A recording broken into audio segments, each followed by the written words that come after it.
In search of goal-scoring help for his franchise center, Hurricanes GM Jim Rutherford would look towards an enigmatic yet electric scorer to pair him up with, and amazingly, at least for a short time, create one of the best lines in hockey.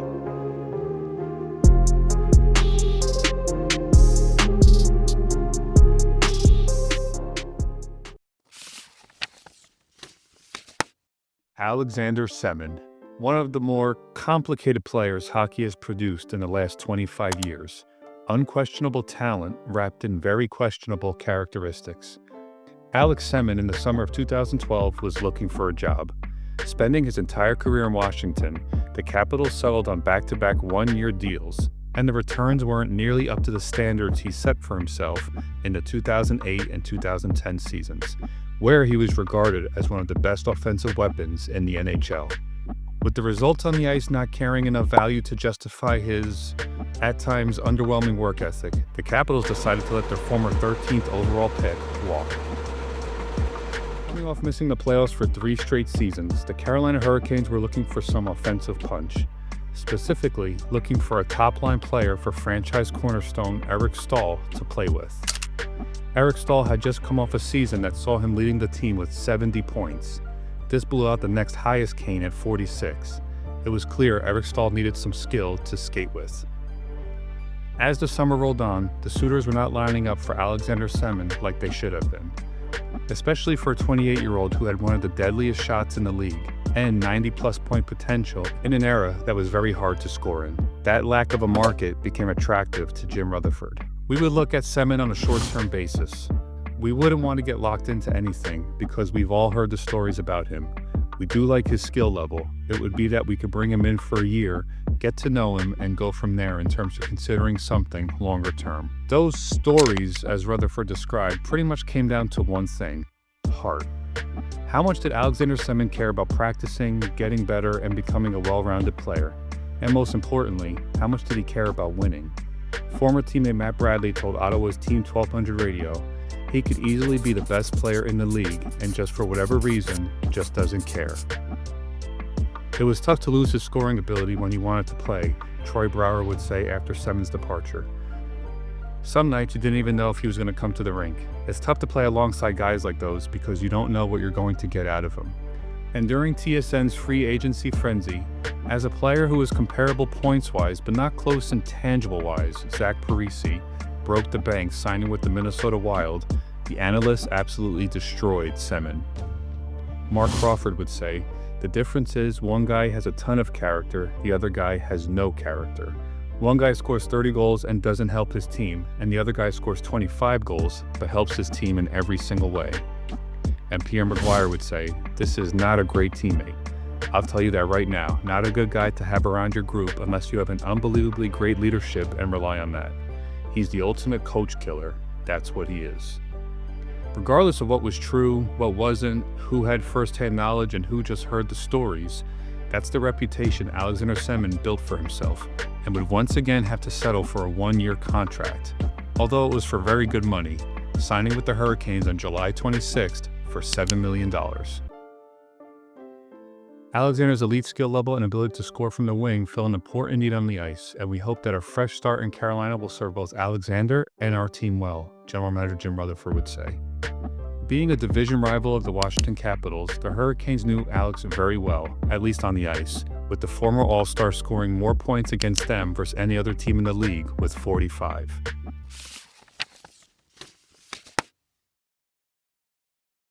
Unfortunately, the team would have to wait a bit to see if their gamble paid off, with NHL owners locking out the players until January 12, 2013. And after a rushed training camp, which is not exactly ideal for new line mates to gel, Alex Semin started the season with Eric Staal and Jiri Tlusty. It was clear early on head coach Kirk Muller was going to play Semin a ton.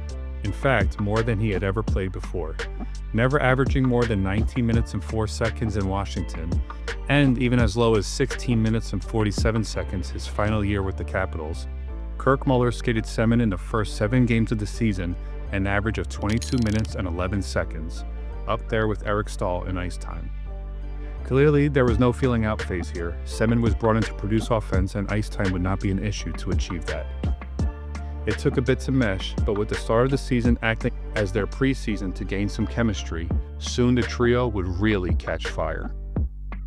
And while the production wasn't necessarily a surprise considering Staal and Semin's immense talent, what was a surprise was former Toronto first-round pick Jiri Tlusty evolving into an elite goal scorer.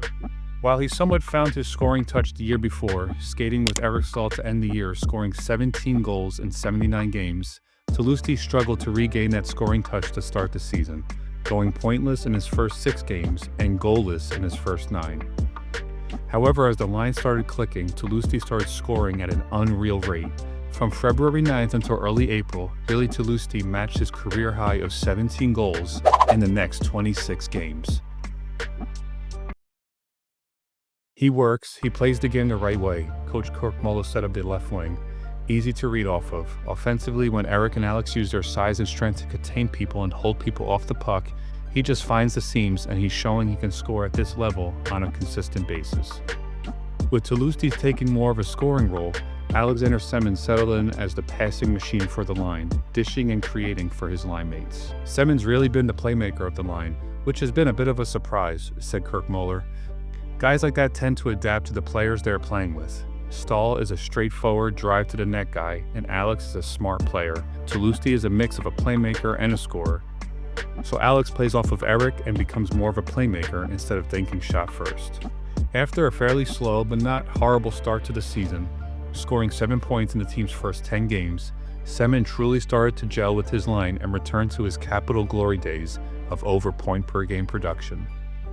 With 37 points over the next 34 games, Alexander Semin made Jim Rutherford's lottery ticket more than worth it, finishing the year with 44 points in 44 games while skating a career-high 20 minutes and 57 seconds. He's hands down the most skilled player I've ever played with, said Eric Staal. He's been great on both ends of the rink and we're continuing to develop chemistry together. The Carolina Hurricanes stumbled on a new productive top line, and maybe most importantly got their captain Eric Staal playing his best hockey since his magical 100-point age-21 Cup-winning season. Leading the Hurricanes with 53 points in 44 games, good enough for 6th in the entire league, this marked the second time in Staal's career that he scored at over a point per game, pacing at 90 points for a full season. Jiri Tlusty ended the year tied for 5th in the league in goals, surrounded by names such as John Tavares, Alexander Ovechkin, and Steven Stamkos. And even crazier, tied for the league lead with 19 of those coming at even strength. In fact, you could argue the Hurricanes' first line was the best line in the NHL at even strength in 2013, with Eric Staal also finishing top 15 in even strength goals. And both Staal and Semin finishing top 4 in even strength assists, with Staal leading in the category. Only the Penguins' first line of Sidney Crosby, Pascal Dupuis, and Chris Kunitz could really compete with the Canes' top line at even strength, as the trio finished 1, 2, and 3 in Canes scoring, being responsible for 42% of the Hurricanes' goals. Unfortunately, the success of the top line didn't translate in team success, as the Hurricanes would once again miss the playoffs. The franchise continued to have massive issues defensively, and even a blockbuster trade for Eric Staal's brother, defensive shutdown centerman Jordan Staal, couldn't reverse that trend, finishing 28th out of 30 teams in goals against. Impressively, despite the team's overall defensive deficiencies, the top line all finished in the positive for plus-minus, with Tlusty and Semin leading the way with plus 14 and 15.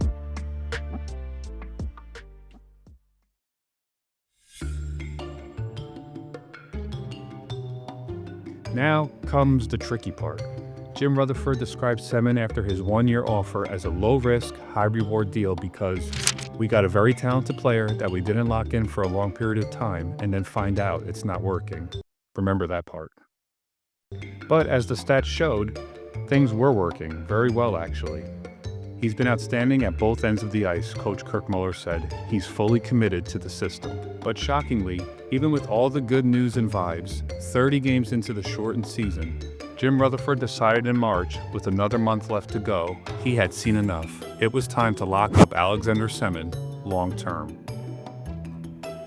Not shocking based on the obvious talent and skill and chemistry with Eric Staal, but a franchise who knew Alexander Semin better than anyone since he was a teenager always held back at committing long-term to him. But Rutherford, perhaps with fear of Semin going to the KHL, extended the now 29-year-old at 5 more years at $7 million per season, giving him the 13th highest cap hit for a forward in the league. This, on top of Eric Staal having the 5th highest cap hit at $8.25 million. Jim Rutherford did what not many, if any, other team would do. He went all in on Semin. And thus, almost predictably, the following year, we got the full effect of Hurricane Alex, as it seemingly fell apart just as quickly as it came together.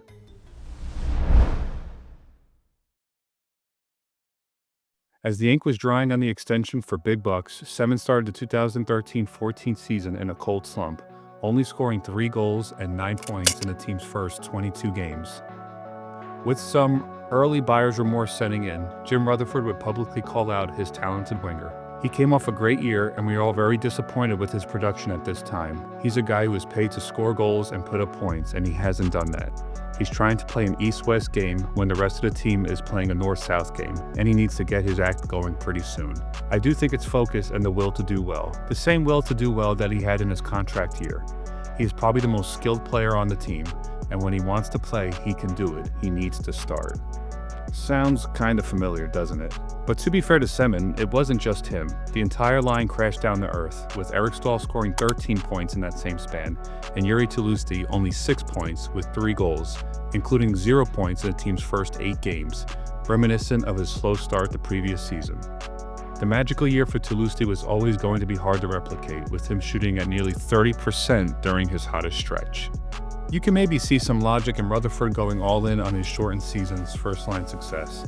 Even with some expected regression, Tlusty was still only 25 years old. Semin and Staal were 28. It's not a totally unreasonable ask to have them stay productive another few years while he built out the rest of the roster.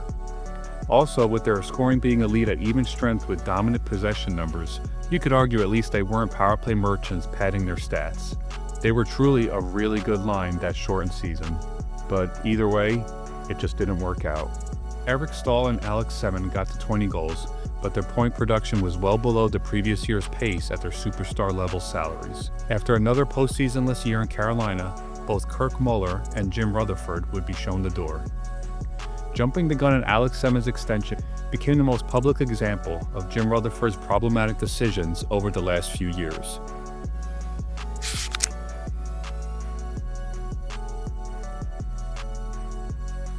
With Ron Francis taking over for Rutherford, it seems there was some optimism an injury may have held back Semin in the 2014 season, specifically a wrist issue before the season even started.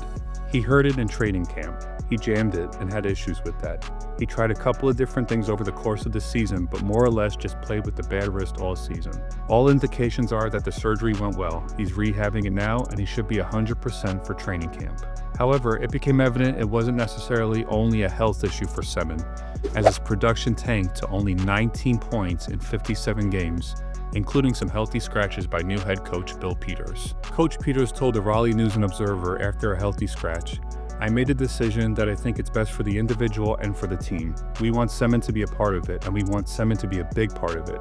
We want him to play the game hard and play the game properly and play the game with pace and live up to the ability and his potential. In order to do that, you've got to put the work in, and you've got to be mentally and physically engaged in what you're doing." I believe one of the major issues in the Alexander Semin experiment is the shortened season acted as a honeymoon phase in a relationship. Things went relatively well in a short amount of time. There wasn't a chance to experience the bad when things started to go sour. The 44-game sample size was good enough to see he could still produce at a high level because ability was never the question. Everyone knew his skill, but what about the other stuff? The stories that everybody heard about. It all came to a head, with management deciding it was best to pay Semin to go away with 3 years left on his contract.